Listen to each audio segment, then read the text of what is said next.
बिस्मिल्लाहिर्रहमानिर्रहीम, अस्सलाम वालेकुम। मैं गौहर बट सियासत के प्लेटफॉर्म से आपकी खिदमत में हाजिर हूँ। सबसे पहले दरख्वास्त ये है कि चैनल को सब्सक्राइब कर लें और बेल आइकन का बटन ज़रूर दबा दें ताकि आप तक मेरा वीलॉग पहले पहुँच सके। ख़बर ये है कि अदारे जो हैं, अब इमरान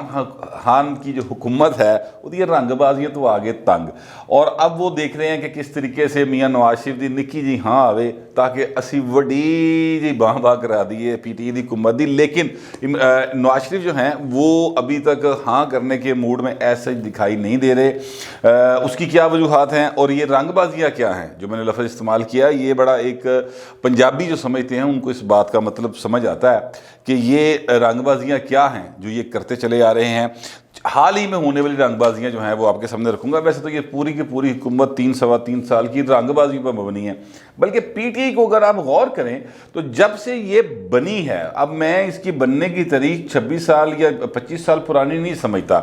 ये जो इसकी बनने की एक्चुअल तारीख है वो 30 अक्टूबर 2011 है, जब ये पहली दफ़ा पॉपुलर हुई आवाम के अंदर। और उसके बाद फिर इमरान खान जो है वो संजय दत्त बन गया, वो जनाब काली निकल आ गए तो बिल्कुल खलनायक वाली चाल चलना शुरू हो गया। उससे पहले इमरान खान साहब जो हैं वो चलते थे, मतलब ऐ नहीं सी कि टुरदे नहीं सी, गलत नहीं सी है, लेकिन उस वक्त जो है वो उनकी चाल में वो रौनक नहीं हुआ करती थी जो इमरान खान साहब की चाल में 30 अक्टूबर 2011 के बाद से आना शुरू हुई, और अभी तक रौनक जो है उनमें बहुत ज़्यादा पाई जाती। खैर, ये तो मेरा कमेंट है, हो सकता है आप इससे इख्तलाफ करते हों, लेकिन मैं आपके सामने ताज़ा बताज़ा रंगबाजी से शुरू होऊंगा और एंड तक जाऊंगा, ठीक है, और फिर बताऊंगा कि ये अदारे किस तरह से तंग हैं और नवाज शरीफ कहाँ फंसे हुए हैं। एक ताज़ा रंगबाजी जो हुई वो ये हुई है कि जनाब आज़म खान स्वाति साहब, जो कि अमेरिका का $1 बिलियन का नोट लेके फिर रहे थे, किसी को इन्होंने एक कहते हैं, कहा जाता है कि इन्होंने फंड्स किसी को डोनेट किए पैसे। बहरहाल शायद सवात वो जो कश्मीर में आया था शायद ज़लज़ला, उस सिलसिले में तो उन्होंने कहा जी मेरे को पैसे ले लो, तो जनाब बड़ा मेरा दिल दुखे है, तो $1 मिलियन का नोट दे दिया अमेरिकन। तो उन्होंने कहा है $1 मिलियन का भी नोट होंगे, वो समझ नहीं आई। बात चेक करवाया तो उन्होंने कहा साढ़े तो $100 तो बाद नोट ही कोई नहीं होंगे। तो इस तरह की जो है रंगबाज हुकूमत और उसके वजीर, मतलब ये वो साहब हैं, इन्होंने आके रेलवे का तो खैर सत्यानाश करना ही, वो शेर रशीदी कर गया था, इन्होंने आके उसके मतलब जो सत्यानाश में थोड़ी सी कसर रह गई थी वो भी पूरी कर दी। आज से 2 महीने पहले एक कमेटी का इजलास था जो सेनेट की कायमा कमेटी थी बराए पार्लिमानी अमूर, उसमें इलेक्शन कमीशन ऑफ पाकिस्तान के अरकान भी मौजूद होते हैं, सेक्रेटरी इलेक्शन कमीशन वहाँ पर मौजूद होते हैं। उस इजलास के अंदर जो आज़म खान स्वाति साहब हैं उन्होंने ये बड़े रौनक के साथ और बड़े गुस्से में, बड़े जलाल में आके अंदरों उन्होंने को पठान जाग पिया। उसके बाद उन्होंने ये कहा कि इलेक्शन कमीशन ऑफ पाकिस्तान जो है वो पैसे लेकर उसने इलेक्शन का सत्यानाश किया है, बेड़ा गर्क किया है, ऐसे अदारों को आग लगा देनी चाहिए। जिसके बाद इलेक्शन कमीशन ऑफ पाकिस्तान के जो अरकान वहाँ बैठे थे वो वहाँ से उठकर चले गए। अच्छा, वो वॉकआउट कर गए। फिर इलेक्शन कमीशन ऑफ पाकिस्तान ने इस पर नोटिस लिया और इनको तौहीन का एक नोटिस जारी किया गया। 2 महीने तक तो इमरान खान हुए, फवाद चौधरी हुए, बाकी सारी कैबिनेट जो है वो कहती रही असी आज़म ने नाल खलोते हैं, असी आज़म स्वाति साडा शेर है, बाकी हेर फेर है। और इसी चक्कर में एक प्रेस कॉन्फ्रेंस भी खड़का दी फवाद चौधरी साहब ने, और वो भी इलेक्शन कमीशन ऑफ पाकिस्तान के खिलाफ बोल उठे, उनको भी नोटिस आ गया था। अच्छा, आज इलेक्शन कमीशन ऑफ पाकिस्तान में आज़म खान स्वाति साहब की जो वकील हैं अली ज़फ़र एडवोकेट, सेनेटर भी हैं तहरीक इंसाफ के, उन्होंने बाकायदा जाके आप भाजी माफ़ करते हो, हाथ जोड़ के माफ़ी मांग ली। रिटर्न अपॉलॉजी जो है वो उन्होंने वहाँ पर दायर की है, 23 दिसंबर को उसकी अब तरी होगी। अच्छा, ये बात ध्यान में रखेंगे, जब आप किसी से माफ़ी मांगते हैं तो इसका मतलब ये है कि जो इल्ज़ाम आपके ऊपर लगा हुआ है कि वो आपने फ़र्ज़ करे तौहीन का इल्ज़ाम लगा, तो आपने उसको तस्लीम कर लिया कि जी जनाब मेरे को तौहीन हुई। अब गैर मशरूत माफ़ी का मतलब ये होता है कि अब वो अगले के ऊपर आ गया, अब ये इलेक्शन कमीशन ऑफ पाकिस्तान के ऊपर आ गया कि वो इन्होंने माफ़ कर देने या नहीं कर दे। तो इन्होंने अपने आप को मुकम्मल तौर पर इलेक्शन कमीशन ऑफ पाकिस्तान के डिस्पोजल में छोड़ दिया है। ये है इनकी रंगबाजी। पहले मतलब तुसी भड़क लाओ, जे अगला चल गया तो ठीक है, वरना आप चल जाओ। इसी तरह की रंगबाजी नंबर 2 में बताने लगा हूँ। फवाद चौधरी साहब तो खैर बहुत ज़बरदस्त किस्म के हैं, इस मामले में उनका बड़ा ट्रैक रिकॉर्ड है। उन्होंने ये एक इनकी फेवर में प्रेस कॉन्फ्रेंस की थी, फवाद चौधरी साहब ने, आज़म स्वाति साहब साथ बैठे थे, उस पर इनको नोटिस आया था तौहीन अदालत का। तो फवाद चौधरी ने तो फ़ौरन जाके माफ़ी मांग ली ना, वो इनसे पहले ही माफ़ी मांग चुके हैं इलेक्शन कमीशन से। अब मैं बताता हूँ इनकी ایک اور رنگ بازی جو فواد چودھری صاحب اور حکومت نے مل کر کی، ایکچولی وہ کوشش انہوں نے کی کہ فواد چودھری پر ڈال دی جائے، لیکن وہ اصل میں حکومت کی رنگ بازی ہے۔ اور یہ جتنے واقعات ہیں اس میں آپ کو نام بدل جائیں گے، چہرے بدل جائیں گے، لیکن اس سارے کے پیچھے ماسٹر مائنڈ ہے نا، وہ سب سے بڑا رنگ باز ہے جو اس وقت پاکستان کا وزیر اعظم ہے، اور اس کا نام ہے عمران خان نیازی، ٹھیک ہے۔ ویسے وہ نیازی کے لانے پہ پتہ نہیں کیوں شرم محسوس کرتے ہیں، وہ کہتے ہیں مجھے عمران خان ہی کہیں، چلیں بہرحال وہ عمران خان نیازی صاحب جو ہیں انہوں نے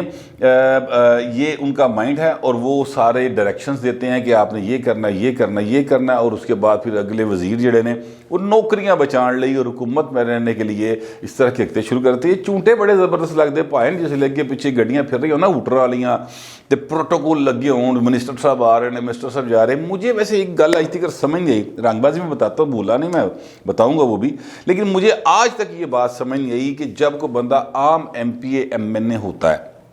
یا عام ہوتا ہے ایک شخص، ابھی وہ امیدوار ہوتا ہے، تو اس وقت اس کی چال میں، اس کے بولنے میں، اس کی گاڑی کی سپیڈ میں، ہر چیز ایک لمٹ میں ہوتی ہے۔ جیسے ہی وہ ایم پی اے بنتا ہے گڈی دی سپیڈ تھوڑی ود جاندی، اور جو ڈرائیور ہوتا ہے وہ نس نس کے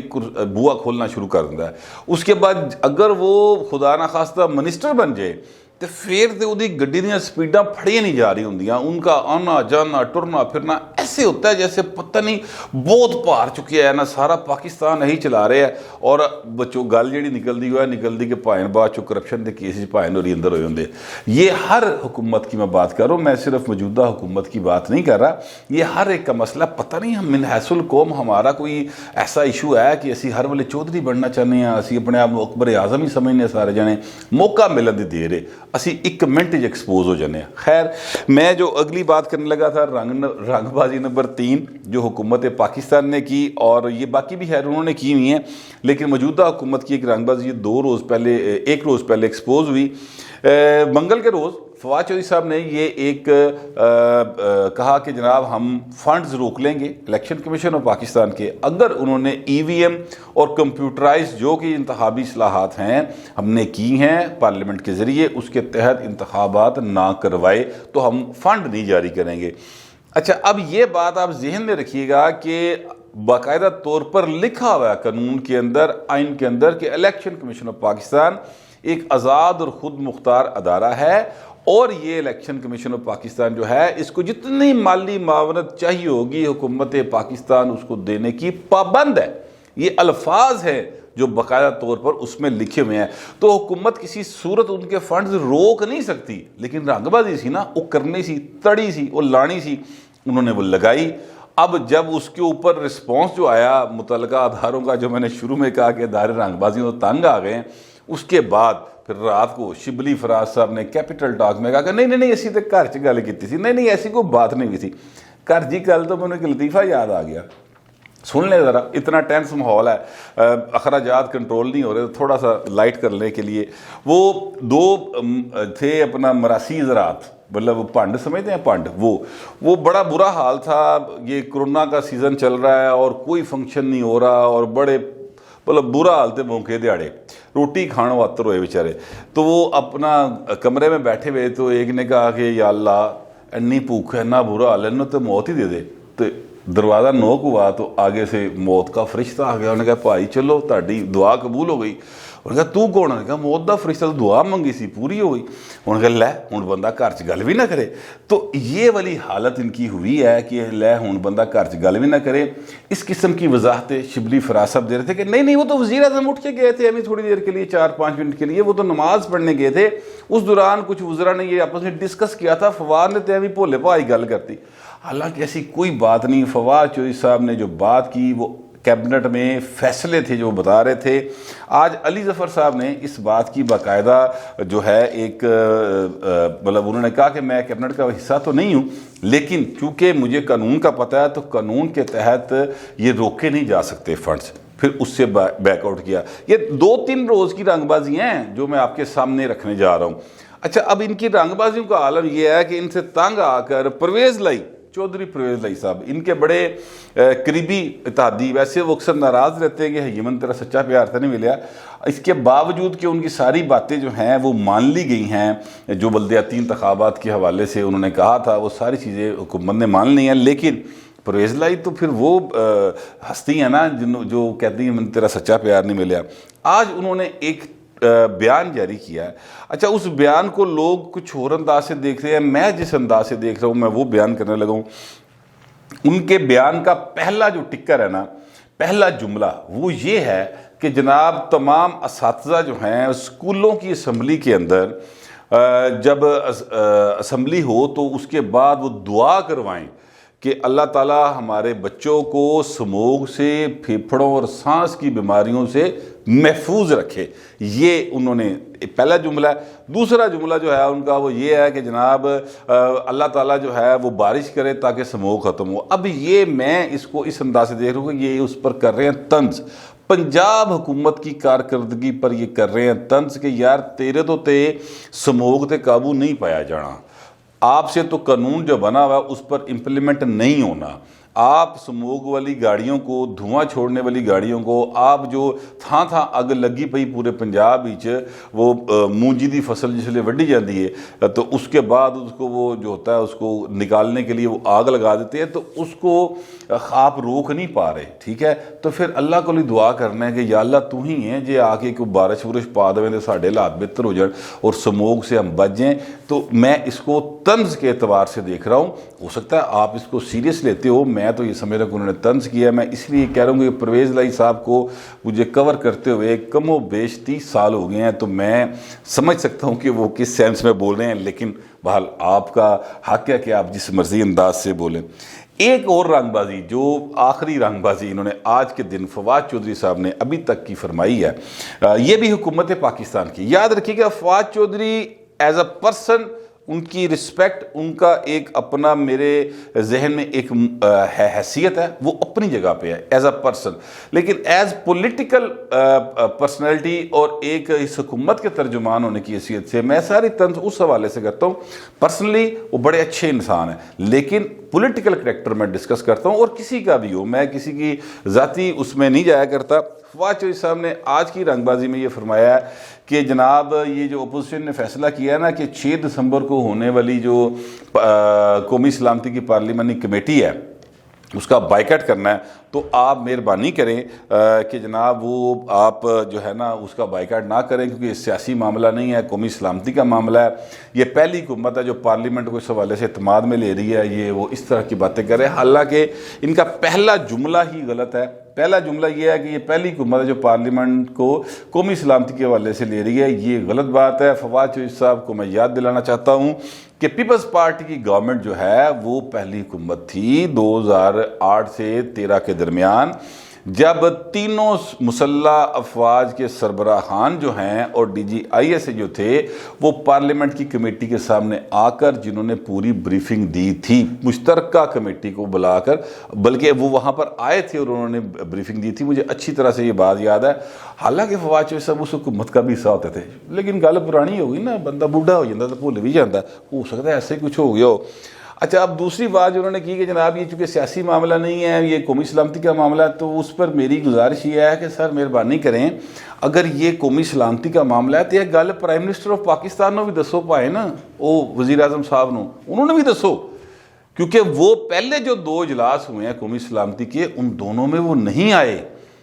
और हर बार अपोजिशन कहती रही, तो लेकिन वो नहीं आए। तो ये उन्होंने कौमी सलामती का कोई एहसास नहीं। इसके ऊपर PTI की एक साहब से मेरी बात हुई तो उन्होंने कहा कि बट साहब मसला ये है कि वज़ीर आज़म तो सारी गलों का पता है, उसको तो हर एक की ब्रीफिंग हो रही थी, ये तो हमने अपोजिशन के लिए रखा हुआ है। तो पॉइंट पे वज़ीर आज़म जो वो पार्लियामेंट तो बाला हो जाए ना, फिर बाहर हो जाए, छड़ दे पार्लियामेंट। यानी आपने पार्लियामान को इज्जत देनी है, पार्लियामेंट लोगों को बुला के बताना है, तो वज़ीर आज़म उसका हिस्सा नहीं है क्या? एक अजीबो गरीब मंतक है। मेरा ख्याल यूथ ही होने के लिए पता नहीं क्या क्या चीज़ें हैं जो कितों न कितों अपनी लॉजिक कर लेते हैं। वो बड़ा एक रज़ी साहब जो है वो इसके लिए बड़े मुश्किल से अल्फाज से पर मुश्तमिल एक उन्होंने जुमला बनाया हुआ है, वो मुझे आता नहीं है, लेकिन रज़ी दादा जो है ना इस पर उनकी सही क्लास लेते हैं। اچھا اب مسئلہ کہاں پھنسا؟ مسئلہ یہ پھنسا ہوا ہے، دیکھیے پاکستان سیریس کرائسس کا شکار ہے، اکنامکلی بہت برے حالات ہیں پاکستان کے، اس حکومت کی رنگ بازیوں سے ادارے آ گئے ہیں تنگ، اور وہ مجھے لگتا یہ ہے کہ تنگ اس لیے آ گئے ہیں کہ یار انہوں نے اسی یو ای جو پیسے لے کے دیے، اسی انہوں نے سعودیہ تو پیسے لے کے دیے، اسی انہوں نے چائنا تو پیسے لے کے دیے، اسی آئی ایم ایف دے ترلے ترلے پا کے پیسے پوسے کٹ کے لے آ کے دیے، انہیں تو ملک پھر نہیں چل رہا، حالات کسی طرح ان سے قابو نہیں ہو رہے، سموگ نہیں قابو کر پا رہے، تو باقی انہوں نے کی کرنا ہے؟ لہٰذا انہوں نے اب قومی سلامتی کے ایشو کے اوپر جو مجھے اب تک کی اطلاعات ہیں، ہو سکتا ہے کل کو وہ آ جائیں کہ جناب جو میں نے کل بھی کہا تھا کہ چیف آف آرمی سٹاف اور D G I S I دونوں نہیں آ رہے اس اجلاس کے اندر، اس لیے اپوزیشن نے بھی بائیکاٹ کرتا ہے، ظاہر ہے انہوں نے بھی پتا کہ اہم بندے تیو نے یہ پتلے بیٹھے ہیں سارے، لہٰذا وہ نہیں آ رہے، تو وہ بھی اس لیے نہیں آ رہے کہ یہ تنگ آ گئے ہیں، وہ کہتے ہیں کہ یار انہوں نے کنہ دا جڑا نا ڈرامہ برداشت کریے، اور اب میرے ذرائع کا کہنا یہ ہے کہ حالات اس طرف چلے گئے ہوئے ہیں کہ اسٹیبلشمنٹ جو ہے وہ نواز شریف کے ساتھ رابطے میں ہے، اور نواز شریف کی طرف ایک سمجھدار لوگ دیکھ رہی ہے کہ یار چیزاں ہوں ملک ایس نہج سے آ گیا کہ آپ کو آ کے بچانا پڑے گا اور چیزوں کو بہتر کرنے کی ضرورت ہے، تو آپ ملک کی خاطر جو ہے وہ آگے بڑھے۔ مجھے نون لیگ کے ذرائع یہ بتا رہے ہیں کہ اسٹیبلشمنٹ کی طرف سے مسلسل رابطے نواز شریف صاحب کے ساتھ کیے جا رہے ہیں، لیکن میاں نواز شریف صاحب جو ہیں وہ اڑے بیٹھے نے پائی صاحب، وہ کہتے ہیں کہ نہیں میں اپنی شرائط کے اوپر آؤں گا، اور ابھی وقت نہیں ہے کہ میں آؤں، اور اب آؤں سے مراد یہ نہیں کہ وہ پاکستان میں آؤں سے مراد ان کی یہ ہے کہ جناب میں ان ہاؤس جو چینج آپ کہہ رہے ہیں اسٹیبلشمنٹ کی طرف سے کہا جا رہا ہے کہ آپ لے آئے، تو وہ پھر میں اپنی شرائط کے اوپر لے کے آؤں گا، اور کیا معاملہ اس میں ہوگا وہ میں وقت ڈیسائیڈ کروں گا، ابھی میں دیکھ رہا ہوں چیزیں کس طرف جا رہی ہیں۔ میاں نواز شریف ویسے اس حوالے سے سمجھدار آدمی ہیں، ان کو پتہ ہے کہ ان ہاؤس چینج میں کہیں یہ نہ ہو کہ ہم ان ہاؤس چینج کی طرف چلے تو یہ پارلیمنٹ کے مشترکہ اجلاس کی طرح ایک باری پھر نواز شریف عمران خان نہ رل جائیں، لہٰذا وہ ابھی دیکھ رہے ہیں، سب بھی ایک قسم کی جنگ ہے جو جاری ہے، لیکن آپ اور میں جو ورکنگ کلاس کے لوگ ہیں، جنہوں نے بجلی کے بل بھی دینے ہوتے ہیں، جنہوں نے گھروں کے کرائے بھی دینے ہوتے ہیں، جنہوں نے بچوں کی فیس بھی پلیوں دینی ہوتی، روٹی بھی پلیوں کھانی ہوتی پائن، وہ بہت تنگ ہے، اور یہ تعداد کم نہیں ہے، یہ 20-21 کروڑ انسان اس ملک میں ایسا بستا ہے جو پلے سے کھاتا ہے، جو کسی کی جیب پہ نظر نہیں رکھتا، تو ان کے حالات بہت تنگ ہیں۔ اللہ تعالیٰ سے دعائی کی جا سکتی ہے کہ اللہ تعالیٰ یہ ہے جو اس ملک کو اور ہم سب کے حالات کو بہتر کر دے۔ فی الوقت اتنا ہی، ملتے ہیں اگلے ویلاگ۔